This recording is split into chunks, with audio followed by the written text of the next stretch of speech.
போன குருமூர்த்தி என்ன சொல்ல, இதே தான் அஜெண்டா, அவங்க பையனை நாங்கள் மந்திரி ஆக்கிறோம், நீங்கள் அவருக்கு தலைவர் பதவி கொடுத்துருங்க. அன்புமணி மாதிரி ஒரு அறிவாளி கிடையாது, அன்புமணி மாதிரி ஒரு திறமையானவங்க கிடையாது, அன்புமணி எதையும் எதிர்கொள்ளக்கூடிய அளவுக்கு இங்கே யார் இருக்கான் தலைவர், இதை நான் தான் நிறுவனர், நான் வச்ச கட்சி, இதில் நான் சொல்கிறத தான் கேட்கணும், முடியல எழுந்து போய்கினேரு போன்றாரு. எவ்வளோ பேர் தாலி எடுத்திருக்கான், எவ்வளோ பேர் பழி தீர்த்திருக்கான், எத்தனை பேர் இதே மாதிரி தலைவர்கள்லாம் ஓரம் கட்டி அநியாயம் பண்ணி அடிச்சிருக்கிறாங்க. ஸோ இதெல்லாம் ராமதாஸுக்கு கை வந்த கலை. கூலிப்படை அனுப்புவார் ராமதாஸ், எல்லாரையும் அடிக்க சொல்லுவார். இவருக்கே அனுப்பின உடனே தான் பயந்து போய் உயிருக்கு பாதுகாப்பு இல்லை அப்படின்னு சொன்ன உடனே தான் வீட்டுக்கு போலீஸ் பாதுகாப்புலாம் போட்டிருக்காங்க. இப்போ பிஜேபியிலேருந்து என்ஃபோர்ஸ்மெண்ட் பிடிச்சி எங்கே போட்டுடும், திகார் ஜெயில். ஓகே, திகார் ஜெயிலுக்கு நான் போகணுமா தானே நீ கெஞ்சிடும், அதை விட்டுட்டு இல்லாத வேலையெல்லாம் பண்ணுறேன். அன்புமணி ஏகப்பட்ட சொத்து அவர் சுகாதாரத்துறை அமைச்சர் உலக நாடுகள் ஃபுல்லாக வச்சிருக்கிறாரு, டிவி வச்சிருக்கிறார், யார்செட் வச்சிருக்கிறாரு, இன்னும் நிறைய வச்சிருக்கிறாரு. மது ஒழிப்பு போராட்டம் நடத்துறீங்க, என்ன மது ஒழிப்பு போராட்டம் நடத்த, நீ குடிக்காம இருக்கியா, நீ பகல் நேரம் குடிக்காத, உன் பையன் 3 நேரம் குடிக்கான 12 மணி தான் எழுந்திருப்பாங்க. நான் மட்டும் பிறக்கவில்லை என்றால் இந்த ஜாதி மக்கள்லாம் கோபுரம் கட்டின்னு இருப்பாங்கன்னா, இவன் கோபுரம் கட்டின்னு நீச்சல் குளத்தில் குளிச்சுன்னு இருக்கிறான். நான் வளர்த்த கடா என் மார்பில் பாஞ்சுது, என்ன வராமல் பண்ணது, நான் அன்றைக்கே செத்துட்டேன், இன்னும் போன மாதிரி படுத்துக்கிறேன். 4 பேர் அவன் சுற்றி வராங்க, காலில் பானையில் படுக்க வச்ச மாதிரி படுத்துட்டு அன்புமணி பானை கட்டிட்டாங்க. அதுக்கு என் கட்சிக்கு அவங்க 2 பேர், இவங்க 2 பேரும் தான் தூக்கிட்டு போனோம். திராவிடம் ஒரு நேயர்களுக்கு வணக்கம். நான் மணிகண்டன். இன்று நமது நேர்காணல் சிறப்பு விருந்தினர் அனைத்து இந்திய பாட்டாளி முன்னேற்ற கட்சியின் தலைவர் CN ராமமூர்த்தி அவர்கள். ஐயா வணக்கம். வணக்கம். வணக்கம். இப்போ இந்த பாமக சண்டை எல்லாரும் நோய் இன்னைக்கு நடந்ததான் எல்லாரும் பேசுகிறாங்க. ஆனால் இது பாண்டிச்சேரியில் நடந்த ஒரு பொதுக்குழுவில் தான் ஆரம்பிக்க விட்டது. அதாவது பாண்டிச்சேரி மேடையில் ராமதாஸ் அவர்கள் முகுந்தன்ற ஒரு மாநில இளைஞரணி சங்க தலைவராக அறிவிக்கிறாரு. அதுக்கு எதிர்ப்பு தெரிவிக்கிறாரு. ஃபஸ்ட்டு நம்ம அங்கேருந்தே வந்துடலாம்னு நினைக்கிறேன். அந்த சம்பவத்தை நீங்கள் எப்படி பார்க்குறீங்க?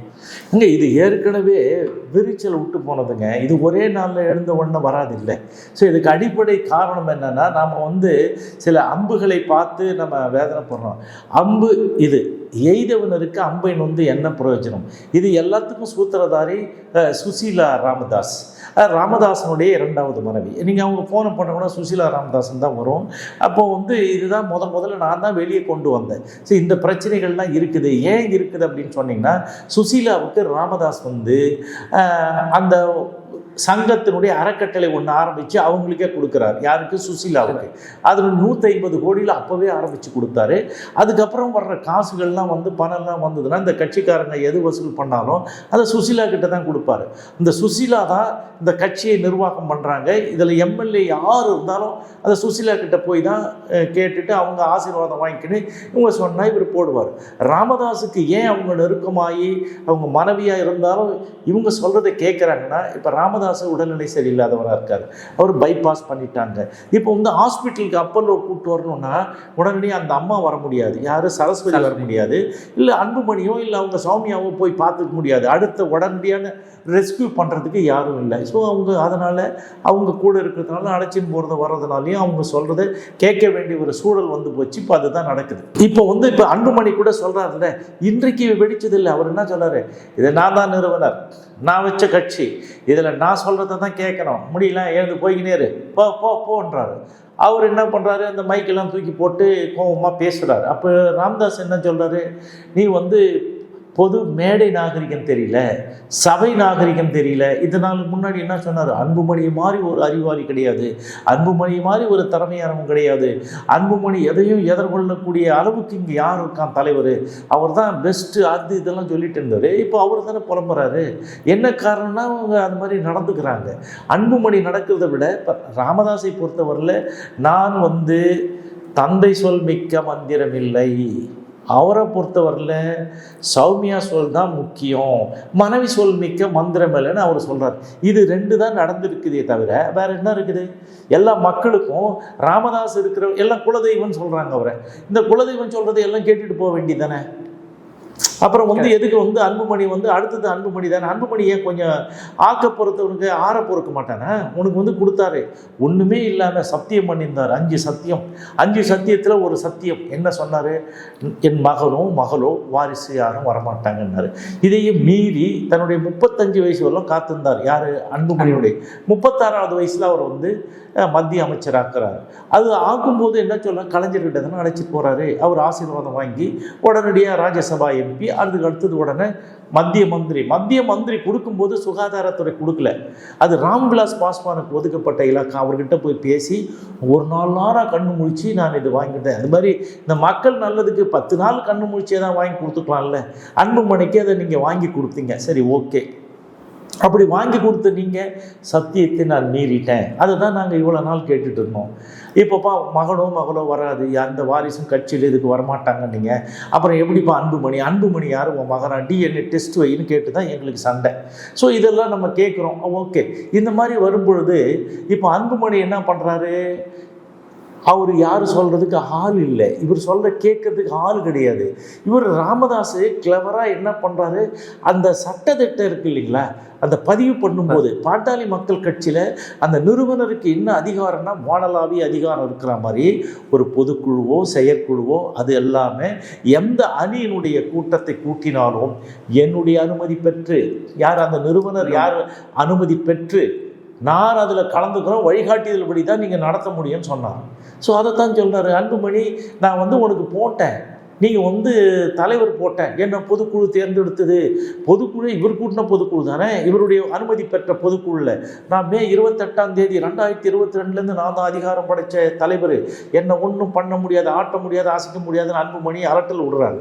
ஆனால் இவர் வந்து சாதாரணமாக ஹேண்டில் பண்ணுறாரு. என்ன பண்ணுறாரு, நீ கிடையாது, நீ ஒழுங்காக வேலை செய்ய மாட்டேற, ஏற்கனவே அட்டண்டன்ஸ் ராஜ்யசபாவில் உன்னை ஊரே காரி துப்புதுப்பா, நீ செயல்படாத ஆள், செயல் தலைவர் இரு, அதுக்கு நான் 3 தடவை ஃபோன் அடித்தேன் உனக்கு, நீ எடுக்கவே இல்லை, நான் ஃபோன் பண்ணியே எடுக்கலைன்னா இந்த கட்சிக்காரங்க என்ன நீ பண்ணுவேன், நீ கட்சி வேலை செய்ய மாட்டேற, நீ எழுந்துக்கிறதே 12 மணிக்கு தான் எழுந்திருக்கிற அப்படின்னு அவரே சொல்கிறார். ஸோ அந்த மாதிரி இருக்கின்ற பொழுது அன்புமணி வந்து என்ன பண்ண முடியும், இவர் வந்து இதை சொல்கிறத எஸ்டாப்ளிஷ் பண்ணுற மாதிரி இவர் பொதுக்குழுவை கூட்டுறார். 8 பேர் வரும், 108 பேர் மாவட்ட செயலாளர். அப்போவே என்ன சொல்கிறாரு, என்னை வந்து நான் வளர்த்த கடா என் மார்பில் பாஞ்சுது, என்னை வராமல் பண்ணது, நான் அன்றைக்கே செத்துட்டேன் அப்படின்லாம் சொல்கிறாரு. ஸோ அந்த அளவுக்கு வந்து அவருக்கு வந்து வயசான காலத்தில் வேதனை இருக்குது. இவர் என்ன சொல்கிறாரு, ஐயாவுடைய கனவை நான் நனவாக்குறது தானே போடுறேன், அவருடைய கொள்கை கோட்பாடு பண்ண முதலமைச்சராக தான் அவர் பண்ணுறாரு, நீ வெயிட் பண்ணு, அவர் சொல்கிறவரெல்லாம் வெயிட் பண்ண, அவர் மறைவுக்கு பிறகு பாரு, அதெல்லாம் பண்ண மாட்டேன், ஏட்டிக்கு போட்டியா திட்டுறது இல்லாமல் ஒரு கட்சி உருவாக்கி இவர் சரியாக செஞ்சார் செய்யலைன்றது பிரச்சனை இல்லை, சட்டத்திட்டம் அதை தான் சொல்லுகிறது. இப்போது ஏற்கனவே கோக்கா மணி இருந்தார், கோக்கா மணி இருக்கும்போது என்ன, அவர் வந்து யாரையாவது ஒருத்தர் நியமனம் பண்ணணும் நீக்கணும்னா யார், அது ராமதாசனுடைய ஒப்புதல் பெற்று அவர் வழிகாட்டுதல் படி இவர் நியமனம் பண்ணுறேன், யார், கோக்காமணி அதை தானே செஞ்சிருந்தாரு. நீ தலைவரான பிறகு, அன்புமணி ஆன பிறகு என்றைக்காவது ஒரு நாள் நீ வந்து யாரையாவது நியமனம் பண்ணியா, எல்லாம் ராமதாஸ் தான் பண்ணின்னு இருக்கிறாரு, நீக்கம் நியமனம் எல்லாம். ஏன் அந்த தலைவர் பதவி உங்கள்கிட்ட இருந்து அமித்ஷா வரும்போது ஏன் கொடுங்கினாரு, நீ போய் ஏதாவது ஒப்பந்தம் கையெழுத்து போட்டினா, இந்த தலைவர் தான் யாருக்கிட்டையும் பேச முடியும், ஒப்பந்தத்திலே கையெழுத்து போட முடியும், யாருங்க, நிறுவனர் தான் போட முடியும். ஸோ இவரே தலைவர் ஆனதுனால அது வந்து வாய்ப்பு இல்லாமல் போச்சு. நல்லா தெரிஞ்சுக்கங்க. இன்னொரு விஷயம் என்னன்னு கேட்டிங்கன்னா, அவர் வந்து வீட்டில் வந்து பாஜக கூட கூட்டணி வைக்கிறாங்க. அப்போ யார் கையெழுத்து போட்டது, ராம்தாஸ் தான் கையெழுத்து போட்டார், தலைவர் ராம்தாஸ் தான் கையெழுத்து போட்டார். ஸோ அப்போயே உனக்கு தெரியுமானாவா, அறிவில்லை, நீ வந்து உன்னுடைய பிரச்சனைக்காக தான் பார்க்குறியே தவிர, நம்ம பாட்டியாளர் கோர்ட்டில் நம்ம வழக்கு இருக்குது, 1600 கோடி ரூபாய் வழக்கு இருக்குது, 7 டன் கோல்டு வழக்கு இருக்குது, இண்டோர் இது உங்களுடைய மெடிக்கல் காலேஜுக்கு லைசன்ஸ் கொடுத்ததில் வழக்கு இருக்குது, தொடராக வழக்காக இருக்குது. இந்தியாவில் இருக்கிற பொதுத்துறை நிறுவனங்கள் எல்லாத்தையும் 3 வழக்கு இருக்குது. 380க்கு மேற்பட்ட டேப்லெட்டை வந்து நீ வந்த உடனே சுகாதாரத்துறையில் பேன் பண்ண, அப்புறம் எதுக்கு வாங்கிட்டு பேனை லிஃப்ட் பண்ண, இந்த மாதிரி வழக்குகள், ஏகப்பட்ட வழக்குகள் அங்கே அணிவகுத்து இருக்கிறது. இவங்கள்லாம் ஒன்று சொன்னால் போதும், பிஜேபியிலேருந்து என்ஃபோர்ஸ்மெண்ட் ஒன்றை வந்து பிடிச்சி எங்கே போட்டுடும், திகார் ஜெயில். ஓகே, திகார் ஜெயிலுக்கு நான் போகணுமான்னு தானே நீ கெஞ்சணும். அதை விட்டுட்டு இல்லாத வேலையெல்லாம் பண்ணுற. நீ அப்பா மகன் என்பதை விட இது என்ன சொல்கிறது, அதிகாரம் யார் கையில் இருக்குதுன்றதுக்கான ஒரு போட்டி நடந்து கொண்டு இருக்கிறது. அதிகாரம் அனாவசியமாக ராம்தாஸ் ஹேண்டில் பண்ணுறாரு. சரி, இப்போ அவர் என்ன சொல்ல, எல்லா அணி இருக்குது, ஒரு 30 அணி, மற்ற கட்சிகள்லாம் அணின்னு வச்சுருப்பாங்க. இவர் மட்டும் வேறு வேறு பேர். விவசாய அணிக்கு உழவர் பேர் இயக்கம் ஒரு உதாரணத்துக்கு, அப்புறம் இதுக்கு வழக்கறிஞர் அணிக்கு சமூக நீதி பேரவை. ஸோ அந்த மாதிரி அவங்களை எல்லாரையும் இவர் கூட்டினாரா? இந்த பொதுக்குழுக்கு அப்புறம் யார் கூட்ட முடியும்? நீ கூட்டினியா? இவர் தான் சொல்ல, இந்த தலைவர் எதுக்கு, யார் கூப்பிடு, கூட்டுறாங்க, உக்காடுறாங்க, அப்படியே எல்லாத்தையும் நடத்துனீங்க. மகளிர், மாணவர், இளைஞர் எல்லாத்தையும் கூட்டி நீங்கள் நடத்துனீங்க. கடைசியாக 2 கூட்டம் வெளியில் நடத்துறீங்க. ஒன்று SIS சமூக முன்னேற்ற சங்கம். அது இப்போ திட்டுறாருல்ல, அன்புமணி திட்டினார்ல, இவன் துரோகி அப்படின்னு சொல்லிட்டு ஒருத்தன் அந்த அவன் பேர் பரந்தாமன். அந்த பரந்தாமன் ஏற்கனவே SIS வாத்தியாராக இருந்தவன், அவன் தலைவராக இருந்தவன், அவனை தான் திட்டுறாரு. ஸோ அவங்க அதுக்கப்புறம் இப்போ உள்ள தலைவர் சிவபிரகாசம், அவர் HOD-யா இருக்க சிதம்பரம் யூனிவர்சிட்டியில் அங்கே வேலை செய்கிறாரு. அவரை வச்சு தான் அவங்க கூட்டம் கூட்டுறாங்க. அதுக்கு தான் ஆள் அனுப்புறீங்க. 6 ரவுடி அனுப்பிட்டாங்க, என்னை கொலை பண்ணுற பார்க்குறாங்க. இவர் தான் யூஸ்வலாக கூலிப்படை அனுப்புவார் ராம்தாஸ், எல்லாரையும் அடிக்க சொல்லுவார். இவருக்கே அனுப்பின உடனே தான் பயந்து போய் உயிருக்கு பாதுகாப்பு இல்லை அப்படின்னு சொன்ன உடனே தான் வீட்டுக்கு போலீஸ் பாதுகாப்புலாம் போட்டிருக்காங்க இப்போ. ஸோ எதுக்கு நான் இதை இது மாதிரி எல்லாம் பண்ணிட்டு அடுத்தது ஒரே ஒரு கூட்டம் நடத்துகிறாரு. அந்த கூட்டம் என்ன கூட்டம்னா தொழிற்சங்க கூட்டம். அந்த தொழிற்சங்க கூட்டத்தோட 2 தான் வெளியில் நடத்தினாரு, அதோட முடிச்சுக்கிட்டாரு. அப்புறம் ஒரு இறுதியாக புதன்கிழமை ஒரு கூட்டம் நடத்துகிறார். அந்த கூட்டம் ஐடி விங்குன்னா அது உங்களுக்கு தெரியும், தகவல் தொழில்நுட்பம் இதில் கூட்டம். அந்த கூட்டத்தில் இந்த பசுமை தாயகத்தில் இருக்காங்க இல்லையா, அவங்களும் ஐடி விங்கு அன்புமணி கையில் தான் வச்சுருக்காரு. அவர்கிட்ட இருக்குது ஒன்றே ஒன்று, அதுதான். ஏன்னா பணங்களும் கொடுத்து அதை வச்சுட்டு இவரை ப்ரமோட் பண்ணுறதுனால தொடர்பு இல்லை. அப்போ கூட்டும்போது என்ன சொல்கிறாரு, அன்புமணி தான் முதல்வராக்கணும், அதுக்கான வேலைகளை எல்லாம் பாருங்கப்பான்னு சொல்லிட்டு அப்படியே சொல்லிட்டார். யார் சொன்னது? ராமதாஸ் சொல்லிட்டு மறுநாள் என்ன பண்ணுறாரு, எல்லாத்தையும் அவுத்து விட்றாரு. இவன் சரியில்லை, அது சரியில்லை, இந்த மாதிரி நடந்துக்கிருந்தேன். சரி, ராமதாஸை நீங்கள் எளிதில் எடை போட முடியாது. பாம்பு பிடிக்கிறவன் வலது கையை காமிப்பான், அந்த பாம்புனுடைய கண்ணும் பாம்புனுடைய தலையும் அந்த பக்கம் தான் இருக்கும். அப்படியே காமிச்சிக்கினே இருக்கும்போது லெஃப்ட்டுன்னு டப்புனா இடது கையால் எடுப்பா. தில்லாலாம் கிடையாவோ, எவ்வளோ பேர் தாலி அறுத்திருக்கான், எவ்வளோ பேர் பழி தீர்த்திருக்கான், எத்தனை பேர் இதே மாதிரி தலைவர்கள்லாம் ஓரம் கட்டி அநியாயம் பண்ணி அடிச்சிருக்கிற மாதிரி. ஸோ இதெல்லாம் ராமதாஸுக்கு கை வந்த கலை. ஆனால் இவங்ககிட்ட நீ கற்றுக்க வேண்டியது தான் அன்புமணி. ஸோ அன்புமணி பேசுனா அப்படி பேச்சு என்ன மாதிரி பேசு, என்ன விஷம் கலந்த வார்த்தைகளை விட அமிலம் கலந்த வார்த்தைகளும் சேர்த்து பேசுகிறாள் தான் அன்புமணி. ஒரு பக்கம் ராமதாஸ் மகள் வழி பேரன், இன்னொரு பக்கம் அன்புமணி அவங்க சாமியா அவங்க மகள்கள், இப்படி பிரச்சனைகள் கூடுதோன்னு நான் சந்தேகப்படுறேன். இல்லைங்க, அவங்க எல்லாரையும் இவங்க என்னென்னா இந்த சொத்தை பிரித்து கொடுக்கலாம்ல, வர்ற சொத்தில் எல்லாருக்கும் இவங்களுக்கு அதில் கூட அன்புமணிக்கு சொத்து கொடுக்கல. ராமதாஸ் சம்பாதிச்ச சொத்துக்கள் எதுவும் அன்புமணிக்கு கொடுக்கல. சரி, ராமதாஸுக்கே எப்போ சொத்து வருது? 1978 1 சென்ட் நிலம் கிடையாதுங்க. அவர் வாடகை வீட்டில் தான் இருக்கிறாரு.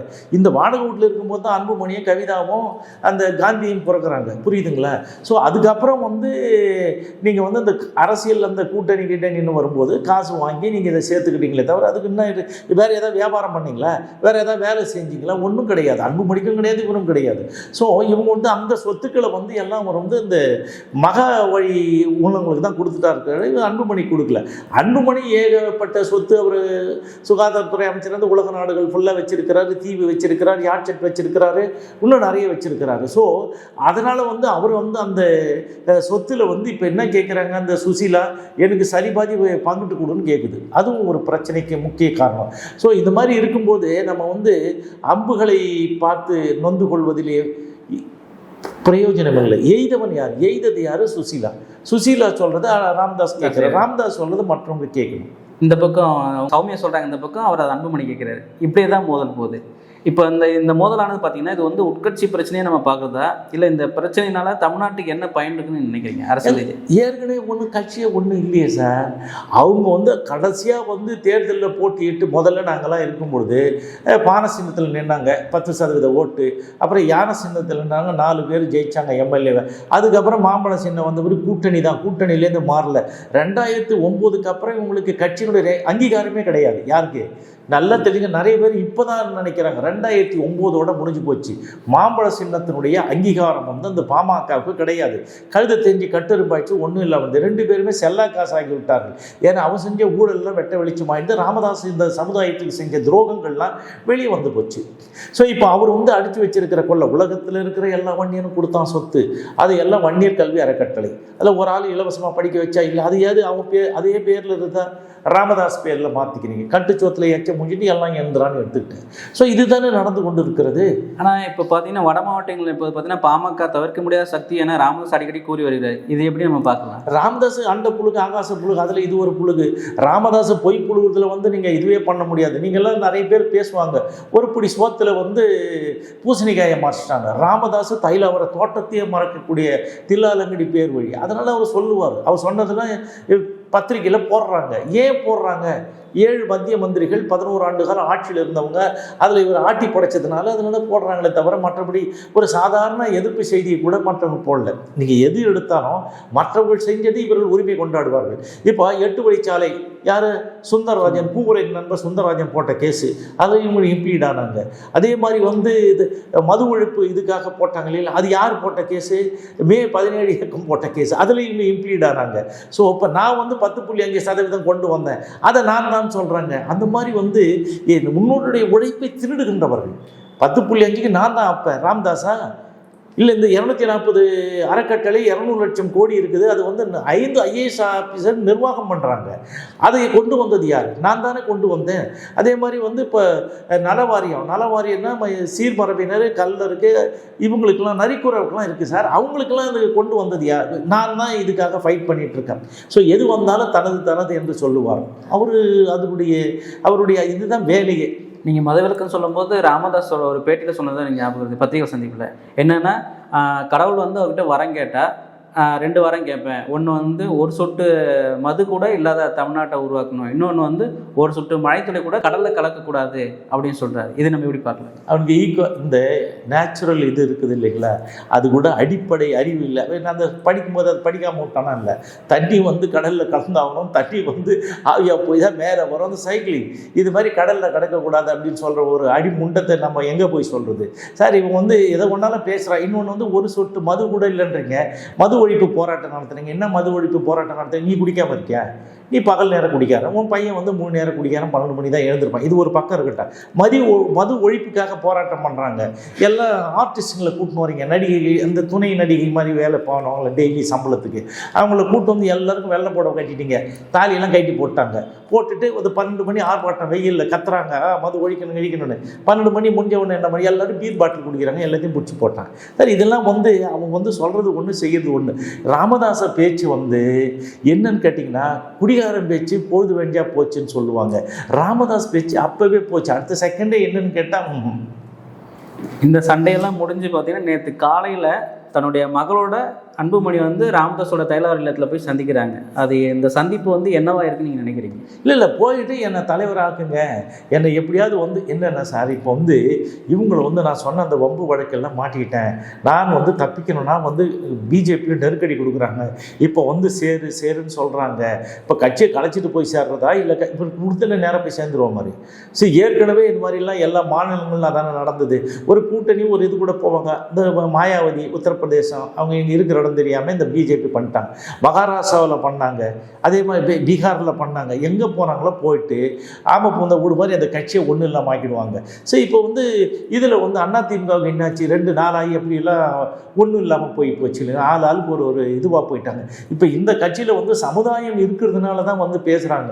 இப்போ வந்து அப்படி பேசுகின்ற பொழுது இவர் வந்து சேர்ந்துட்டா நாம் வந்து இந்த கட்சியை வச்சு பண்ணிக்கலாம் அப்படின்னு சொல்லிட்டு அவங்க பார்க்குறாங்க. ஆனால் என்ன ஆசை வார்த்தை சொல்லி கூட்டின்னு வந்தாங்க அன்புமணியை, ஒன்று நீ ஜெயிலுக்கு போகணும், அப்படி இல்லை அதை நாங்கள் காப்பாற்றுறோம், நாங்கள் அது ஒரு இதுவாக உங்களுக்கு வைக்கல, ஒரே அஜெண்டா நீ வந்து கட்சியில் வந்து நீ வந்து எங்களுக்கு ஆதரவு கொடுத்து இங்கே வேலை செஞ்சினா இப்போவே ஒன்று ஒரு ராஜ்யசபா எம்பி வட மாநிலத்தில் எங்கேயா ஒன்று பண்ணி ஒன்று அமைச்சராக்கணும் தானே சொல்லி கூப்பிட்டு வந்தாங்க. அதுதான் அவங்க அஜெண்டா. இவருக்கு வந்து சொன்னது வந்து அதுதான், அதை சொல்லத்தான் இவர் வந்தார். ஸோ இது ஏன் இது மாதிரி நடக்கலையான்னா நடந்துருக்குது. திருநாவுக்கரசு என்ன பண்ணார்? இருந்தாரா? அவர் ராஜ்யசபா அவர் வந்து ராஜ்யசபா எம்பி அங்கே கொடுத்து அவர் அமைச்சர் ஆக்குனாங்க இல்லை. ஒன்றுமே இல்லாத இவரெல்லாம் வந்து மத்திய சுகாதாரத்துறை கேபினட் மந்திரியாக இருந்தவர் எல்லாம் வந்தார். ஒரு ஜாதியினுடைய பின்புலம் இருக்குதுன்றது சொல்லி அவங்க வந்து பார்க்குறாங்க. அதுதான் வந்து சொல்கிறதுக்கு தான் ஆளுங்களை கூப்பிட்டு வந்தார். நான் முதல்ல போயிடுறேன் இது பண்ணிவிட்டு அப்புறம் ரெண்டாவது நீங்களாம் வந்து பேசுங்க. ரெண்டாவது பேச பிடி கொடுக்கலையே, அதெல்லாம் இல்லையே. ஆக்சுவலாக அவர் வந்து அந்த ப்ரெஸ் மீட்டு வேறு அறிவிப்பு வர இருந்ததை கெடுத்து விட்டாங்க வியாழக்கிழமை, புரியுதுங்களா? அதனால் வந்துட்டு வந்து நான் நண்பர், நீண்ட கால நண்பர் எல்லாம் ஒரே நாளில் தான் வந்து சந்திக்கணுமா?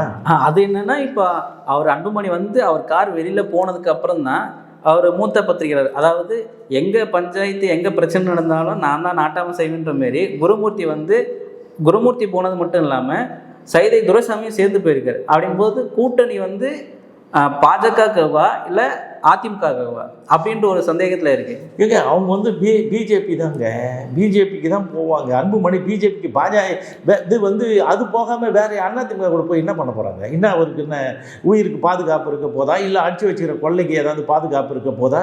எதுவுமே இல்லையே. நீங்கள் வந்து அதிமுக வந்து நீங்கள் சீட்டு கிடைக்கும், அது கிடைக்கும், அதெல்லாம் இவங்களுக்கு கவலை இல்லை. அன்புமணி சிங்கிள் ஏஜென்ட்டாக நான் இருக்கணும், எவன் போகிறான்னா வந்தான்னா கரெக்டுங்களா?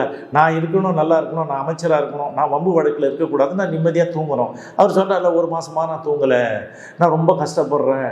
இவன் நிறைய பேர் இந்த வீடு வாசலில் இருந்து இந்த சமுதாயத்துக்கு வேலை செஞ்சுட்டு தூங்காமலே வாழ்வை இழந்து நடுத்தரு நாராயணான்னு இருக்காங்க. அவங்கள பற்றிலாம் பேசலை.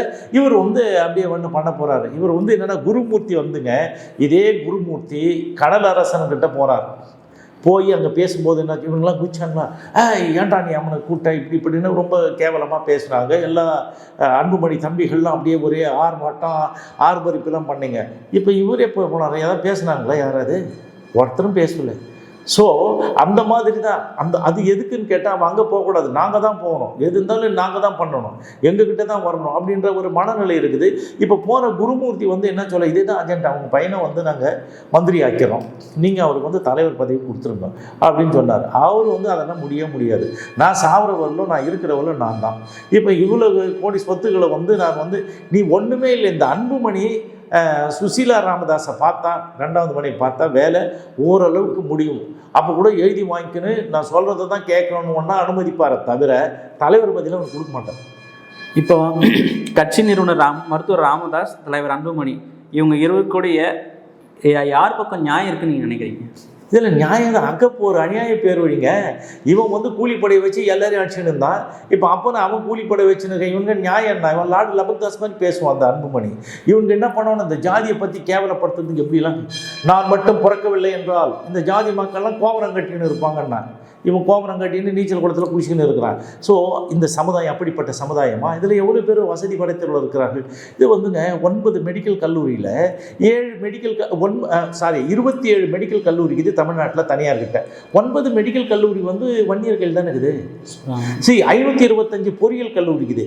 அதில் 225 பொறியியல் கல்லூரி வன்னியர்கள் தானே இருக்குது. ஒரு குறிப்பாக ஒன்று சொல்கிறாங்க, தருமபுரி மாவட்டத்தில் இருக்கிற அத்தனை பொறியியல் கல்லூரியும் ஆர்ட்ஸ் அண்ட் சயின்ஸ் காலேஜும் அது வந்து பள்ளிக்கூடங்கள் யாரும் வேறு ஜாதிகாரங்கிட்டே கிடையாது. அந்த மாவட்டம் முழுக்க இருப்பது யார்கிட்ட இருக்குது? வன்னியர்கிட்ட இருக்குது. அவங்கள தான் நீ வந்து இவ்வளோ கேவலமாக சொல்கிற. நான் மட்டும் பிறக்கலன்னா நீங்கள் கோவனம் கட்டிட்டு இருக்கணும், நான் மட்டும் இல்லைன்னா ஊம ஜனங்கள் சொல்கிறேன். சரி, அதுக்காக குரல் கொடுப்பேன்னு சொல்கிறேன். அப்புறம் என்ன சொல்கிறேன்? ஊம ஜனங்கள் பேசுவார்கள். ஒரு முதல்வர் எப்படி மிரட்டுறது? நான் வந்து அவனை கேட்கணுமா? இது என்ன வார்த்தை இது? 8 கோடியே 40 லட்சம் மக்களுடைய முதலமைச்சர், அவர் பிடிக்கிறார் பிடிக்கல, அந்த பதவியில் இருக்கிறாரு. நீ கேட்டு கொடுக்கணும்னா நீ அன்புமணிக்காக போய் உட்காந்துருந்தல, நைட்லாம் தூங்காமல் போய் உட்காரு, போய் பார்த்து கேளு. நான் 1/2 மணி நேரம் கிளாஸ் எடுத்தேன், அவன் வந்து கேட்கல, அப்புறம் நடக்கிறதே வேறு, உனக்கு என்ன இங்கே வேலை அப்படின்லாம் பேசுகிறார். அவர் பேசுவார், அப்படியெல்லாம் பேசுவார். ஆனால் வந்து இந்த சமுதாயத்துக்கும் அவருக்கும் சம்மந்தம் இல்லை. அவர் பறையர் சர்டிஃபிகேட்டில் படித்தார். இப்போ வந்து என்ன பேசுன்னு இந்த வன்னியர் வேஷம் போட்டுன்னு ஆடிட்டுருக்கார், நடிச்சுன்னு இருக்கார். இப்போ இவங்களோட சண்டை வந்து பாமகக்கு பின்னாடி நினைக்கிறீங்களா, இல்லை அன்புமணிய செல்வாக்கு வந்து இளைஞர் மத்தியில் அதிகமாக்குன்னு நினைக்கிறீங்களா? ஏங்க கட்சி வந்து ஒன்றுமே இல்லாமல் போயிடுச்சு, கழுதை தெரிஞ்சு கட்டுரும்பாயிடுது. யாருமே அங்கே இல்லை. எல்லா இளைஞர்கள்லாம் இன்றைக்கி என்ன விவரமானவங்க தான். அவங்கெல்லாம் எல்லாம் தெரிஞ்சு தானே வச்சுட்டு இருக்காங்க. இவங்க வந்து என்னென்னா, கிராமத்தில் இருக்கிறவங்க ஊர் முழுக்க நாம் இருக்கிறோம், நமக்குன்னு யாராவது பேசுவாங்க அப்படின்னு சொல்லிட்டு இவங்க பின்னாடி நம்புகிறாங்க. இவங்க நம்புறது வேஸ்ட்டுன்றத இளைஞர் பெருவிழாவிலே சொன்னார்ல, இளைஞரே வாங்க உங்களுக்கு வழிகாட்டுன்னு. என்ன வழிகாட்டினார்? நான் 55 ஆண்டு காலம் பொது வாழ்க்கையில் என்னெல்லாம் செஞ்சேனோ நான் சொன்ன 70 புத்தகங்கள் எழுதியிருக்கிறேன். அந்த 70 புத்தகங்களில் இருக்கு தானே பேசுனீங்க. நீங்கள் அங்கே நடந்தது முழுக்க நான் சொன்னது தான். இப்போ ஒரு தொழிற்சாலை எடுத்தால் கூட அதுக்கு வந்து நீங்கள் காம்பன்சேஷன் கொடுக்கும்போது பணமாக வேணாம், எங்களுக்கு ப்ரெஃபரன்ஷியல் ஷேர் கொடு. அவன் ஷேர் கேட்டான், நான் ப்ரெஃபரன்ஷியல் ஷேர் கொடுன்னு சொல்லிட்டு அத்தனை ஆண்டு காலமாக 20-25 ஆண்டு காலமாக நான் தானே குரல் கொடுத்து கொண்டு இருக்கிறேன். அதெல்லாம் எல்லா ரெக்கார்டெலாம் இருக்குது இல்லை. ஸோ இப்போ என்னென்னா நாம் சொன்னதை அவங்க பேசுகிறாங்க, இப்போ வந்து பேசுகிறாங்க. இது சமுதாயத்துக்காக அவங்க அதை பற்றி சிந்திக்கலை, சமுதாயத்தை பற்றி அவங்களுக்கு கவலை இல்லை. அவங்க இந்த சமுதாயத்துக்கு இதுவரையிலும் செய்யவும் இல்லை, செய்யவும் மாட்டாங்க. ஆனால் எது எடுத்தாலும் செய்யாமலே செய்து விட்டதாக செய்தது போல் நடிப்பதில் வல்லவர்கள்.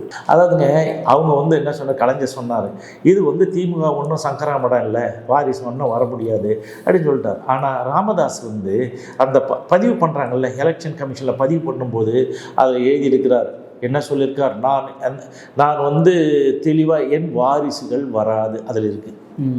அதனால தாங்க வாரிசு வராதுன்னு சொன்னியப்பா, உன் மகனோ வராதுன்னு சொன்னியே, நீ எப்படிப்பா அன்புமணியை வந்து நீ வச்ச அப்படின்னு கேட்டால், அப்போ இவன் மகன் இல்லை வேறு யார், அப்போ டிஎன்ஏ டெஸ்ட் வைன்னு கேட்குறோம். ஸோ அவர் சொன்னார். ஆனால் வந்து அதை வந்து கடைபிடிச்சாங்க. இவர் மட்டும்தான் அதை வந்து பதிவே பண்ணியிருக்கிறார். இந்தியாவில் எந்த கட்சியிலும் அப்படி கிடையாது. இப்போ காங்கிரஸில் இருக்குது, அவங்க வராங்க வாரிசு, நம்ம ஒன்றும் கேட்க போகிறதில்ல, ஏன்னா அவங்க அது சட்டத்திட்டத்தில் இல்லை. இப்போ திமுகவில் இல்லை, மதிமுகவில் எந்த கட்சியிலையும் அந்த மாதிரி கிடையாது. ஆனால் பேசுவாங்க, ஆனால் அது வந்தால் நம்ம தப்பு கிடையாது. இவங்க வந்து தவறு தானே, நான் வராதுன்னு சொன்னவரை எப்படி கொண்டு வரணும், அதை தான் நம்ம கேட்கணும். நீ சத்தியத்தை மீறிக்கினே வர, முதல் சத்தியம் வந்து மகனுக்காக கொடுத்து நான் முதல் சத்தியத்தை மீறிட்டேன்னு, அப்புறம் வந்து கட்சிக்கோ சங்கத்துக்கோ எந்த காலத்திலையும் தலைவர் பதவிக்கு வர மாட்டேன்னார். ஆனால் எழுதி வச்சிருக்கிற, எழுதி வச்சுட்டு அப்பில் தானே வச்சுன்னு இருக்கிற, சங்கத்தின் தலைவரையும் நீ தானே பண்ணிக்கின்னு இருக்கிற. ஸோ இந்த மாதிரி வந்து உனக்கு சத்தியம் என்பது சக்கரை பொங்கல், அவர் வந்து சத்தியசீலர் ராமதாஸ், அதெல்லாம் சார் செல்லக்கா சார் எவரும் மதிக்கமான சார் 10 பேசு. 2 பேருமே அரசியல் வியாபாரிகள். அரசியல் வியாபாரிகள் என்பதை தாண்டி அரசியல் விபச்சாரிகள். இன்னும் கொஞ்சம் போகணுன்னா வெட்கமறியாதவர்கள் இவங்களை வந்து நாம் என்ன சொல்கிறது, கூட்டணிக்காக எது ஒன்றாலும் பண்ணுவாங்க. அவங்களுக்கு தேவை பணம் தான் சார். யார்கிட்ட பணம் வாங்கலை, இந்த போன தேர்தலில் எல்லாருக்கிட்டையும் தான் பணம் வாங்கினாங்க. 3 கட்சியிலையும் பணம் வாங்கின ஒரே ஆள் இவங்க தான். இப்போ பிஜேபி கூட கூட்டணி போய் அவங்கக்கிட்ட வாங்குறாங்க, கூட்டணி வைக்கிறேன்னு சொல்லிட்டு இவங்ககிட்ட வாங்குறாங்க, இவங்ககிட்டையும் தான் வாங்குறாங்க, எல்லாருக்கிட்டையும் தானே கொடுத்துருக்காங்க, காசு கொடுத்துருக்காங்க, வாங்கியிருக்கிறாங்க. ஸோ இவங்களுக்கு வந்து என்னென்னா தேர்தல் வந்தால் பணம், அந்த கட்சியே ஒன்றும் இல்லைன்னு அவரே சொல்கிறாருல்ல.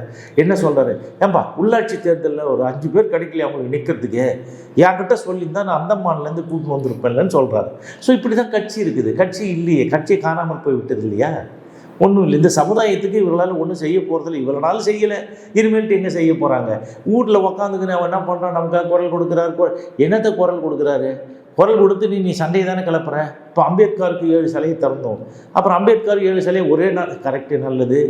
அம்பேத்கருக்கு 7 சிலை தெரிஞ்சு அப்புறம் ஏன்டா அவங்க கூட சண்டை போட சொல்கிறேன், ஊர் பிரச்சனை கிளப்புறேன், ஈரை பேனாக்கிற, பேனை பெருமாளாக்குற, பெரும் பிரச்சனையாக்குற, ஊரை 2 ஆக்குற, இவங்களை உதவாங்க விடுற, எல்லாம் வம்பு வழிக்கு போயிட்டு போய் எவன்டா வேலைக்கு போவான், நம்ம கேட்போமா கேட்க மாட்டோமா. அப்புறம் அடுத்தது, நான் தான் இந்த இடஒதுக்கீடு வாங்கி கொடுத்தேன், இஸ்லாமியர்களுக்கு 3.5%, அருந்ததியருக்கு 3% எல்லாம் சொல்கிறேன். அப்போ ஏன்டா வண்டியனுக்கு வாங்கி தரல, கேட்பாங்களா கேட்க மாட்டேன். இப்போலேருந்து இளைஞர்கள்லேருந்து விவரமாக இருக்காங்களே, கேட்பாங்க. இந்த மாதிரி யார் செஞ்சிருந்தாலும் அதில் இவர் போய் பண்ணிட்டு நான் தான் செஞ்சேன், மற்றவர்கள் உழைப்பை திருடுகின்ற அயோக்கிய சிகாமணிகள் இவர்கள். இவங்க வன்னியர் என்ன செஞ்சாங்க, இல்ல வன்னியர் மக்களுக்காக இவங்க என்ன செஞ்சிருக்காங்க நீங்க நினைக்கிறீங்க? யாரு, ராமதாஸ் அவங்க தான் ஒன்றுமே செய்யலையே. நான் தான் சொல்லுங்க, ஏதாவது செஞ்சேன்னு விரலோட சொல்லுங்க. ஏங்க இடஒதுக்கீடுக்காக போராடினாங்க, 7 நாள் சாலை மறியல். 7 நாள் சாலை மறியல் முடிஞ்ச பிறகு முதல்வர் வந்து ஆட்சி அமைக்கிறாரு. அதுக்கு அடுத்தது எலெக்ஷன் பாய்காட் முடிஞ்சோன்னா தேர்தலில் அவர் ஜெயிக்கிறாரு. ஆட்சி அமைச்ச 43வது நாள் என்ன அழைச்சி தானே ஒப்பந்தம் கையெழுத்து போடுறோம். வன்னியர்களுக்கு இருக்கின்ற அந்த 108 ஜாதியை தனியாக பிரித்து அவர் ஒப்பந்தம் கையெழுத்து போட்டு கொடுக்குறாரு. வன்னியர்களுக்கு 108 ஜாதிக்கு 20%, அந்த பிசியை 2ஆக பிரித்து பிசி அதில் வந்து 30, எம்பிசின்னு சொல்லிட்டு தனியாக எடுத்து 20%. அப்போ எங்களுக்கு வந்து கொஞ்சம் கணிசமாக கிடைக்கிறது. அதுக்கப்புறம் காலப்போக்கில் இன்னும் ஒரு 8 ஜாதியை சேர்த்து 116 ஆகிறது. 116 ஆகுன்ற பொழுது எங்களுக்கு கிடைப்பது குறைந்து போக தான் நான் வந்து கலைஞர் அவர்களை ஏற்று தானே வழக்கே போடுறேன். ஸோ அவர் கேட்டோம், அவர் வந்து முதல்ல கொடுத்தவர், அது எல்லாத்துக்கும் பிள்ளையார் சொல்லி போட்டவர் கலைஞர். எதுக்கு இந்த இடஒதுக்கீடுக்கு போட்டு தனியாக ஒரு தீர்வு கண்டவர். 2வது இந்த பொதுச்சொத்து வாரியத்துக்கு முதல்ல 2001 இதுக்கு வந்து கையெழுத்து போட்டு இது வந்து சொத்தை நீங்கள் பண்ணலாம் அப்படின்னு சொல்லிட்டு அரசாணை பிறப்பித்து சந்திரசேகர் ஐஏஎஸ் பண்ணார். அது சரியாக வரலன்னு அடுத்தது வந்த பிறகு யாரை வச்சு, இந்த சந்தானத்தை வச்சு நம்ம ஸ்பெஷல் ஆஃபீஸரை போட்டுலாம் பண்ணார். அதுவும் பிள்ளையார் சொல்லி போட்டவர் கலைஞர் தான். இன்றைக்கி அந்த வாரியமாக வந்திருக்குது, அதுவும் செயல்பாட்டுக்கு வந்திருக்குது. ஸோ இதெல்லாம் வந்து கலைஞர் பீரியடில் நாம் கேட்டு நடந்தது, அதிமுகவிலையும் கேட்டு நடந்தது. ஆனால் இதுவும் நடந்தது. இது வந்து உடனடியாக முடிகிற பிரச்சனை இல்லைல்ல. இது ஒரு நீண்ட கால சட்ட போராட்டத்துக்கு கிடைத்த வெற்றி. இன்னும் கொஞ்சம் வந்து இருக்குது, காலதாமதமாகி கொண்டிருக்கு, அதெல்லாம் நடக்கும். இது அவர் அப்போ பண்ணார். செத்து போன தியாகிகளுக்கு ராமதாஸ் எதாவது வாங்கி கொடுத்தாரா, இல்லை பேசினாரா? நான் தானங்க கலைஞரை போய் பார்த்து கேட்டேன், இந்த மாதிரி வந்து நீங்கள் இறந்து போனவங்களாம் கொடுக்கணும். அப்போ வந்து 25,000 தான் கொடுக்க முடியும் சட்டப்பிரகாரம். அவங்க வந்து தமிழக அரசு வந்து அந்த காலத்தில் எவ்வளோ 25,000 நம்ம கேட்டோம். இது மாதிரி ஃபிலந்த்ரபிஸ்ட்டு துப்பாக்கி அழைச்சிட்டு செத்து போனவங்களுக்கு நிறைய பேர் கொடுத்துருக்காங்க. அந்த தொகையை முதலமைச்சர் நிதியிலேருந்து சேர்த்து பிரித்து கொடுங்கன்னா அப்புறம் தான் 3 லட்சம் ரூபாய் கொடுத்தார். அந்த காலத்தில் 3 லட்சம் என்பது இப்போ 3 கோடிக்கு சமம் தானே. ஸோ அதையும் அவர் தான் கொடுத்தாரு. அதுக்கப்புறம் வந்து வழக்கு நான் எப்படி கருணாநிதி வழக்கு தள்ளுபடி பண்ணிட்டான்னு சொல்லுவோம், அதெல்லாம் செய்ய முடியாது அப்படின்னாரு. இல்லைங்க, நான் வந்து சேலம் சிறையில் வந்து இதே மாதிரி போராடி நான் உள்ளே போய் ஜெயிலில் இருந்தேன். நான் வந்து வழக்காடி ஜெயிச்சு வந்து அக்யூட்டல் வாங்கினேன். இதை காரணம் காட்டி இதையே வந்து நீங்கள் இதுவாக ஏற்றுட்டு ஏன் பண்ணக்கூடாதுன்னா அது பெரிய மனசு பண்ணி எல்லா வழக்கையும் 2 லட்சம் பேர் மேலே இல்லை வழக்குகளை தள்ளுபடி செஞ்சவர் கலைஞர் தானே. ஸோ அந்த செத்து போன தியாகிகளுக்கெல்லாம் என்ன பண்ணார், எல்லாருக்கும் அவங்களுக்கு உதவி பண்ணும்போது தெளிவாக போட்டார்ல, சமூக நீதி போர் வீரர்கள்னு ஒரு பெரிய பட்டயமே கொடுத்தாரு. அரசு பட்டயம் கொடுத்து இதுக்கு மாதிரி ஒரு அவங்களுக்கான ஒரு அங்கீகாரம் கொடுத்தார். செத்து போன தியாகிகளுக்கெல்லாம் அதெல்லாம் கொடுத்தது கலைஞரை வேறு யார்? அது கேட்டதுனா ராமதாஸா? இதுவரைலாம் ஒன்றும் செய்யக்கூடாதுன்னு சொல்லிட்டு தகராறு பண்ணுறது யார்? ஸோ 5 பேர் குண்டாஸில் போட்டாங்க. முதல்ல என் பேரில் போட்டாங்க, அது நான் அந்த வெளியில் வந்துட்டேன். 2வது வந்து 5 பேர், பூத்தா அருள்மொழி, பூத்தா இளங்கோவன், வாழைச்செல்வன், நெய்வேலி வாழைச்செல்வன், அதுக்கப்புறம் வந்து அகரபாளையம் ராஜேந்திரன், தாராசிங், அவங்க எல்லாருக்கும் வந்து நடைபயணம் வந்து வேலூர்லேருந்து ஒரு நடைபயணம் வந்து இங்கே சென்னையில் முடித்து கலைஞரை பார்த்து இவங்களாம் சமூக நீதிக்காக போராடுறவங்க, சமூக நீதி தலைவர்கள் எங்கள் சமுதாயத்தில், அவங்க பேரில் நீங்கள் குண்டாஸில் போட்டிங்களே, இது தப்பு, விடுதலை பண்ணணும்னா எல்லாத்தையும் விடுதலை பண்ணார். விடுதலை பண்ணும்போது என்ன சொன்னார், போங்க சரின்னு சொல்லிட்டு உடனே கூப்பிட்டு இவங்க பேரில் ஏற்கனவே ஏதாவது கேஸ் இருந்தால் அந்த கேஸில் திரும்ப உள்ளே வச்சுருவாங்க, அதுக்கெல்லாம் பெயில் மூவ் பண்ணிக்க, இதை நான் பண்ணுறேன்னு சொல்லி பண்ணி கொடுத்தாரு. ஸோ இவ்வளோ வேலை பண்ணது யார்? கலைஞர் அவர்கள் தான் பண்ணார். இப்போ இவங்க என்ன பண்ணாங்க, ஏதாவது ஒன்றுத்துக்கு யாரையாவது ஒருத்தர் 5 பேர் குண்டாஸில் இருந்தால் ஒருத்தரை வீட்டுக்காவது போயிருப்பாரா, இல்லை அவங்க இருந்த ஜெயிலுக்காவது போயிருப்பாரா? சொல்லுங்க, நான் என் பொது வாழ்க்கையை விட்டுட்டு போயிடுவேன். எது பண்ணலைங்க. அவன் வந்து இந்த துட்டு கொள்ளடிக்கிற நேரத்தில் வந்து உக்காந்துக்கிட்டான், வந்துட்டு இதை பண்ணிட்டான் மாதிரி, அவ்வளோதானே தவிர வேறு என்ன இருக்குது? இந்த சமுதாயத்தில் சொல்லுங்க, எல்லாம் பேசுகிறாங்கல்ல, இது எதாவது பண்ணியிருக்கான்னு சொல்லுங்கள். செத்து போன தியாகிகளுக்கு ஏதாவது இன்றைக்கு வரை இல்லையே. அந்த செத்து போன தியாகிகள்லாம் ராமதாஸ் வீட்டில் போய் ஒப்பாரி வச்சு அழுகும்போது என்ன சொன்னேன், தாலி வச்ச முண்டச்சுக்கலாம் ஏன் வரன்னு ஓடிப்போன்னு சொன்னோம் தானே அவங்கெல்லாம். அதனால தான் சொல்கிறேன், யாருமே இவங்க எந்த கிராமத்துக்கும் போக முடியாது. தனியாக நிருபர்கள் அடிச்சுட்டு போனால் கட்டி போட்டு வச்சுருவாங்க. நீங்கள் இந்த ரவுடி பசங்களை கூட்டின்னு போயிட்டு பண்ணுறதுல இல்லை, தனியாக எந்த ஊருக்கும் நம்ம நிருபர்களை மட்டும் கூட்டிகிட்டு போயிட்டு வர முடியாதுங்க. அன்புமணியும் போக முடியாது, இவனும் போக முடியாது. இவங்களாம் இவங்க சத்தியம் பண்ண மாதிரி அன்புமணி ஏகப்பட்ட சத்தியம் பண்ணான். 35வது வயசில் 36 வயசில் முடியும் போது என்ன சொன்னார், இவர்களுக்கு கான்கிரீட் வீடு கட்டி கொடுப்பேன் தியாகிகளுக்கு, அதுக்கப்புறம் வந்து 5 ஏக்கர் நிலம் வாங்கி கொடுப்பேன், அதுக்காக அடுத்த ஒன்று என்ன பண்ணுவேன், நான் அவங்களுக்குலாம் தொழில் தொடங்கி கொடுப்பேன், அந்த குழந்தைங்களை முழுக்க படிக்க வைப்பேன், அவங்களுக்கு நல்ல வேலைகளை வாங்கி தரணும். நான் ஒன்று கூட செய்யலையே, எத்தனை வருஷம் ஆச்சு, யாருக்கும் பண்ணலை சார். அவங்க பண்ணலையே, பண்ணியிருந்தா நான் சொல்லுவேன், பண்ணலை, ஏதாவது ஒன்று பண்ணிட்டான்னு சொல்லுங்கள், நீங்கள் எதாவது கேட்டு கூட சொல்லுங்கள். ஒன்றும் இல்லை, அவங்க எல்லாமே அப்படியே அந்த இதில் வச்சுட்டு பெருசாக அப்படியே பேசிக்க வேண்டியது. இவர் வந்து குல தெய்வம், இவர் வந்து இந்த தெய்வம் அந்த தெய்வம் சொல்லிட்டு இருக்கா மாதிரி.